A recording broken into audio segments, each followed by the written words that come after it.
2 రోజుల క్రితం కేంద్ర ప్రభుత్వానికి మరి ముఖ్యంగా నరేంద్ర మోడీ గారికి ఒక లేఖ రాయడం జరిగింది. ఆ లేఖలో మరి రాహుల్ గాంధీ గారు బీహార్లో దర్భంగా అనే జిల్లాలో అంబేద్కర్ హాస్టల్కు పోయినప్పుడు ఆ అంబేద్కర్ హాస్టల్లో ఎస్సీ, ఎస్టీ, ఈబీసీ, ఓబీసీ మైనారిటీలకు చెందిన విద్యార్థుల పరిస్థితి అత్యంత దయనీయంగా ఉన్నదని, మరి వాళ్లకు ఉండడానికి సరైన వసతులు లేవని, అలాగే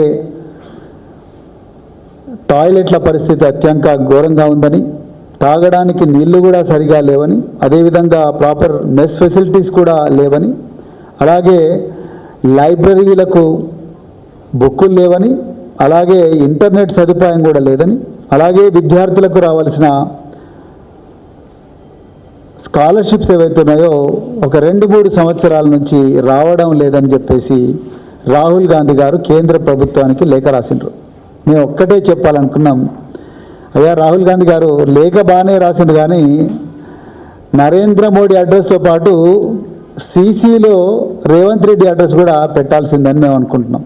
మీరు అది కావాలనే ఆ అడ్రస్లో రేవంత్ రెడ్డి పేరు, తెలంగాణ కాంగ్రెస్ ప్రభుత్వం పేరు కావాలనే పెట్టలేదని మేము అనుకుంటున్నాం. నిజానికి ఇక్కడ చెప్పిన సమస్యల కన్నా ఇంకా తీవ్రమైన సమస్యలు, బీహార్ కన్నా ఘోరమైన సమస్యలు ఈరోజు తెలంగాణలో విద్యారంగాన్ని పట్టి పీడిస్తున్నాయి. ఇది వాస్తవం. దీన్ని గురించి మాట్లాడకుండా మీరు ఎక్కడో మరి బీహార్లో దర్భంగాలో ఒక హాస్టల్ గురించే మాట్లాడుతున్నారు. నిజానికి ఇక్కడ సమస్యలు మీరు అశోక్ నగర్ వచ్చినప్పుడు కానీ, లేకపోతే మీరు చేవెళ్లలో మరి దళిత గర్జన పెట్టినప్పుడు కానీ, ఇంద్రవెల్లిలో గిరిజన గర్జన పెట్టినప్పుడు కానీ, సరూర్ నగర్ స్టేడియంలో మరి ప్రియాంక గాంధీ గారు వచ్చి ఇక్కడ మీటింగ్ పెట్టినప్పుడు కానీ, తుక్కుగూడలో మీరు మీటింగ్ పెట్టినప్పుడు కానీ, మీరు విద్యార్థుల మీద మరి మీరు చల్లిన ఏవైతే హామీలు ఉన్నాయో, 10వ తరగతి ఫస్ట్ క్లాస్ అయితే 10,000 రూపాయలు, ఇంటర్మీడియట్కి 25,000 రూపాయలు, డిగ్రీకి 50,000 రూపాయలు, పీజీకి 75,000, పిహెచ్డికి 1,00,000 రూపాయల పారితోషికం ఇస్తూనే అమ్మాయిలందరికీ, కాలేజీకి పోయే అమ్మాయిలందరికీ కూడా స్కూటీలు ఇస్తామనే హామీని మీ అగ్రనాయకులు మల్లికార్జున ఖర్గే గారి దగ్గర నుంచి ప్రియాంక గాంధీ దాకా అందరూ కూడా మరి తెలంగాణ ప్రజల మీద ఈ హామీలు చల్లిండ్రు. మీరు దాని గురించి మీ ముఖ్యమంత్రి అయిన రేవంత్ రెడ్డి గారికి లెటర్ రాయాల్సింది, అది మీరు రాయలేదు.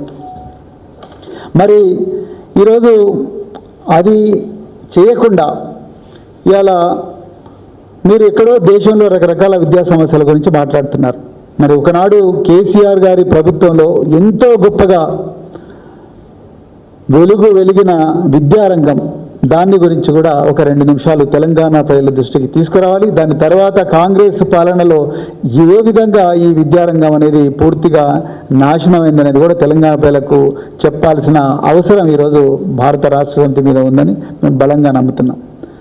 నిజానికి మరి కేసీఆర్ గారు ఉమ్మడి ఆంధ్రప్రదేశ్లో కేవలం ఒక 300 గురుకుల పాఠశాలలు ఉంటే దాదాపుగా 660 గురుకుల పాఠశాలలు ఎక్కువగా పెట్టి, ఎక్కడ కూడా గురుకుల డిగ్రీ కళాశాలలు మహిళలకు లేకపోతే ఆ గురుకుల డిగ్రీ కళాశాలలు దేశంలో ఎక్కడ లేని విధంగా దాదాపుగా 75 మహిళా గురుకుల కళాశాలలు కేసీఆర్ గారు అమ్మాయిల కోసం, అబ్బాయిల కోసం పెట్టిండ్రు, ప్రత్యేకించి అమ్మాయిల కోసం పెట్టిండ్రు. అదేవిధంగా సైనిక కళాశాలలు ఏర్పాటు చేసిండ్రు, న్యాయ కళాశాలలు ఏర్పాటు చేసిండ్రు, సంగీత కళాశాలలు ఏర్పాటు చేసిండ్రు, అదేవిధంగా ఫార్మసీ కళాశాలలు ఏర్పాటు చేసిండ్రు, ఫ్యాషన్ డిజైన్ కళాశాలలు కూడా పేద వర్గాల కోసం ఏర్పాటు చేశారు కేసీఆర్ గారు. అలాగే దాదాపుగా 29 మెడికల్ కళాశాలలు మొట్టమొదటిసారిగా దేశంలో ఎక్కడ లేని విధంగా వాయు వేగంతో ఈ కళాశాలలు కూడా పూర్తిగా నిర్మించి వాటిలో ఫ్యాకల్టీ వచ్చే విధంగా చూసి వాటికి అడ్మిషన్స్ వచ్చే విధంగా కూడా చూశారు. అదేవిధంగా అంబేద్కర్ ఓవర్సీస్ విద్యానిధి, జ్యోతిరావు పూలే విద్యానిధి, ఈ విద్యానిధి కోసం ఒకప్పుడు కేవలం 10 లక్షల రూపాయలు ఉండేవి. ఆ 10 లక్షల రూపాయలు విద్యార్థులకు సరిపోవడం లేదని 20 లక్షల రూపాయలు తీసుకొచ్చిన, 20 లక్షల రూపాయలకు పెంచిన ఏకైక ముఖ్యమంత్రి కేసీఆర్ గారు. దేశం దాటి విద్యార్థులు విదేశాల్లో చదువుకోవడం కోసం. అలాగే మరొక ముఖ్యమైన ప్రోగ్రాం, పిల్లలు అన్నం తినకుండా, ఇళ్లల్లో అన్నం దొరకదు, తల్లిదండ్రులు పొద్దున్నే కూలీ పనికి వెళతారు, అదేవిధంగా మరి ఇంకా రకరకాల పనులకు వెళ్తారు, వీళ్ళకి సమయం దొరకదు అని చెప్పేసి ఆ పిల్లలు బడికి వచ్చిన వెంటనే వాళ్లకు బ్రేక్ఫాస్ట్, కేసీఆర్ బ్రేక్ఫాస్ట్ పథకం అని చెప్పేసి వాళ్ళకు ఉదయమే మరి బ్రేక్ఫాస్ట్ ఇచ్చే పథకం ఏర్పాటు చేస్తే ఈరోజు తెలంగాణలో ఆ పథకం పూర్తిగా రేవంత్ రెడ్డి ప్రభుత్వం బంద్ చేసింది. ఇంకా ఘోరమైన విషయం ఏంటంటే మన ఊరు మనబడి కింద 28,000 పాఠశాలల్లో వసతులు సరిగా లేవు. మనం తెలంగాణలో విద్యాశాఖను బాగా డెవలప్ చేసుకోవాలని చెప్పేసి మరి 7,289 కోట్ల రూపాయలు శాంక్షన్ చేసి మన ఊరు మనబడికి శ్రీకారం చుడితే ఇలా వర్క్ చేసిన చాలామంది కాంట్రాక్టర్లకు ఇంతవరకు కూడా బిల్స్ రాలేదు. ఆ వర్క్స్ అన్ని కూడా మధ్యలోనే ఆగిపోయినాయి. పిల్లలు చాలా అంటే చాలా కష్టాల్లో ఉన్నారు. ఇవాళ చాలా స్కూల్స్కు కాంపౌండ్ వాల్స్ లేవు, అమ్మాయిలకు సపరేట్ టాయిలెట్స్ లేవు, అదేవిధంగా శానిటేషన్ వర్కర్స్ లేరు, అదేవిధంగా మీకు లైబ్రరీయన్ స్టాఫ్ లేదు. ఇలా రాహుల్ గాంధీ గారు రాశారు, ఈ బీహార్లో అంబేద్కర్ హాస్టల్లో ఎక్కడ కూడా మరి ఇంటర్నెట్ సదుపాయం లేదు, అలాగే లైబ్రరీ సదుపాయం లేదని కూడా రాశారు. మరి తెలంగాణలో ఈ రేవంత్ రెడ్డి పాలనలో మరి ఇక్కడ ఇంటర్నెట్ సదుపాయం లేదు, అలాగే లైబ్రరీ సదుపాయం కూడా లేదు. ఏ ప్రభుత్వ కళాశాల కానీ ఏ ప్రభుత్వ పాఠశాల కూడా లైబ్రరీలు లేవు. నేను ఎందుకు ఈ మాట చెప్తున్నా అంటే ముఖ్యమంత్రి గారు కావాలని విద్యారంగాన్ని తన దగ్గరే ఉంచుకున్నారు. మొన్న 3 మంత్రులకు పోర్ట్ఫోలియో అలాట్ చేసినప్పుడు కూడా మేము విద్యారంగానికి ఒక సపరేట్ పోర్ట్ఫోలియో, ఒక సపరేట్ మంత్రి గారికి ఇస్తారేమో అని అనుకున్నాము. కానీ విద్యారంగాన్ని తన దగ్గరే పెట్టుకొని విద్యారంగాన్ని పూర్తిగా నాశనం చేస్తున్నారు గౌరవ ముఖ్యమంత్రి గారు. ఇది 100కి 100 పాళ్ళు నిజం.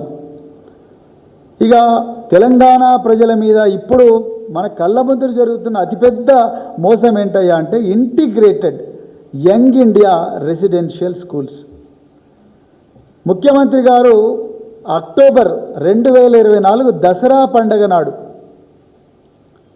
కొందుర్గ్, షాద్నగర్ నియోజకవర్గంలోని కొందుర్గులో చాలా అంగరంగ వైభవంగా మరి ముఖ్యమంత్రి గారు శంకుస్థాపన చేసిండ్రు. 105 residential schools, young India residential schools పెడతామని, మరి ఒక్కొక్క స్కూల్కు మొదట 40 కోట్ల రూపాయలతో కడతామన్నారు యంగ్ ఇండియా రెసిడెన్షియల్ స్కూల్స్. దాని తర్వాత 105 పోయినాయి, మళ్ళీ 50 స్కూల్స్కి వచ్చిండ్రు. 50 స్కూల్స్ అయిపోయినాయి, దాని తర్వాత 20 స్కూల్స్ అంటున్నారు. అదేవిధంగా ఈ స్కూల్స్ కన్నిటికీ 12,000 కోట్ల రూపాయలు కేటాయిస్తున్నట్టు మేము జీవో ఇష్యూ చేసినామన్నారు. చూడండి గమ్మత్. అదేవిధంగా ఒక్కొక్క ఇంటిగ్రేటెడ్ స్కూల్కు ముందు 50 కోట్లు అన్నారు. సడన్గా 2025వ సంవత్సరంలో ఒక్కొక్క ఇంటిగ్రేటెడ్ స్కూల్కు 200 కోట్లు అన్నాడు. ఇష్టం వచ్చినట్టు ఎస్టిమేట్స్ పెంచుకుంటూనే పోతున్నారు.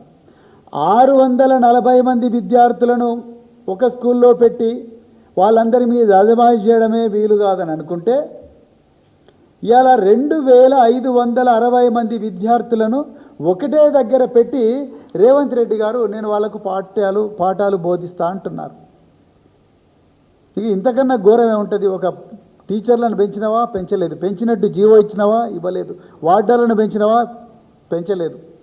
సిబ్బందిని పెంచకుండా ఈ స్కూల్స్ అన్నిటి కూడా దాదాపు 2,560 మందిని ఒకటే దగ్గర పెట్టి young India integrated residential schools అన్నాడు. అసలు ఈ రెసిడెన్షియల్ స్కూల్స్ మొదటి నుంచి ఇంటిగ్రేటెడ్ అన్న విషయం కూడా ముఖ్యమంత్రి గారికి తెలియకపోవడం ఇవాళ తెలంగాణ ప్రజలు చేసుకున్న దురదృష్టం. ఇవాళ మనం ఏ జిల్లాలకు పోయినా